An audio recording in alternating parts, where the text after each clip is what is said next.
Bonjour à toutes et à tous.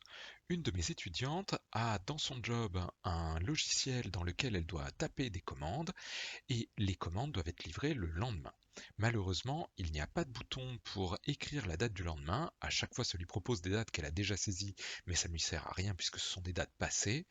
Elle n'a pas le droit de toucher au logiciel lui-même puisque c'est une page web. Elle nous demande donc de créer un petit bouton qu'elle pourra mettre dans son navigateur Chrome et lorsqu'on cliquera sur ce bouton, ça mettra la date de demain. Je vous montre comment faire tout ça, c'est parti. Une extension pour Chrome ou pour Firefox est finalement quelque chose de très très simple. Il y a d'abord un dossier avec les icônes qui vont servir à afficher le bouton, il y a un fichier dans lequel on va mettre le code qui va se produire, et on a un petit fichier qu'on appelle manifeste, dans lequel on va mettre les informations sur cette extension. Je vous propose de commencer par regarder le manifeste. Le manifeste est tout simplement un formulaire déjà pré-rempli. Il n'y a que deux choses que vous devez changer. La description, vous devez marquer ce que fait votre extension, et ensuite, vous devez changer le nom de l'extension. Moi, j'ai appelé la même J+, pour dire la date du jour d'après, et c'est la version simple. Éventuellement, vous pouvez rajouter une page web pour faire votre pub, si ça vous intéresse. Et bien voilà, c'est tout, on n'a rien d'autre à changer ici. Passons au document suivant. Le fichier background.js nous donne le code qui va se passer quand on cliquera sur le bouton. Là encore, il s'agit d'un document pré-rempli, vous n'avez qu'à faire votre code. Alors maintenant, on y va. J'aimerais que dans mon document, il y ait une variable d qui soit définie et qui soit égale à une nouvelle date. Voilà la première action.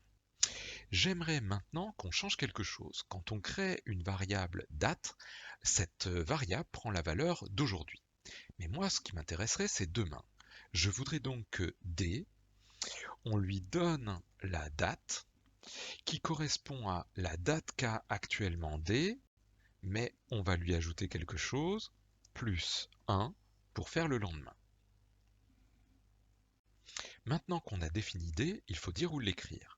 Je voudrais que dans le document où je serai, dans la page web, le document actif, hop, sa valeur, ce soit quoi?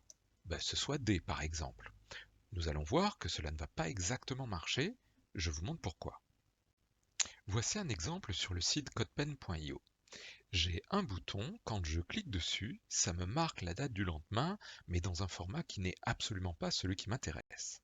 Je dois changer cela.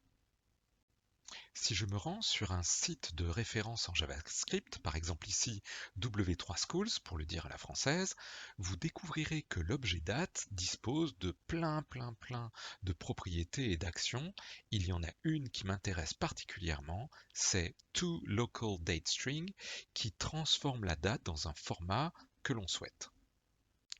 Si je décide d'afficher non pas simplement D, mais la version de D mis à la française, j'obtiens quelque chose comme cela, c'est exactement ce qui m'intéresse. Nous avons maintenant une extension qui est complète. Il nous resterait bien sûr à la sécuriser de manière à ce que cela n'écrive pas la date n'importe où, au milieu d'un bouton, en pleine page, etc. Mais cela, ce sera pour une autre fois. Maintenant, ce qu'il nous faut faire, c'est bien sûr installer cette extension. Dans votre navigateur Chrome, cliquez sur les trois petits points et choisissez Plus d'outils et enfin Extensions. Ici, comme vous êtes grand maintenant, vous allez pouvoir activer en haut à droite le mode développeur. Vous verrez qu'une nouvelle barre apparaît. Maintenant, vous pouvez cliquer sur Charger l'extension non impactée, c'est-à-dire qu'on n'a pas encore zippé, et vous pouvez choisir le fichier manifeste qui vous intéresse.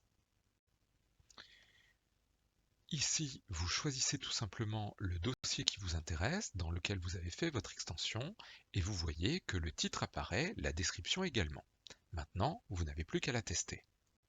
Ce n'est pas la peine d'essayer votre extension sur la barre d'une page Google, car ce sont des pages protégées, votre extension ne fonctionnera pas. Par contre, si vous vous rendez sur une autre page, vous devriez pouvoir tester votre extension, et cela fonctionne parfaitement. Vous pouvez ensuite tenter de publier votre extension sur le Web Store de Chrome. Attention, pour créer un compte développeur, Google vous demande 5 $, mais ensuite vous pouvez créer jusqu'à 20 extensions. Vous pourriez également décider de publier votre extension pour Firefox. Dans ce cas-là, rendez-vous sur le site des add-ons et créez votre compte, c'est gratuit. J'espère que vous avez apprécié cette découverte. N'hésitez pas à partager. Bonne continuation, à bientôt, au revoir.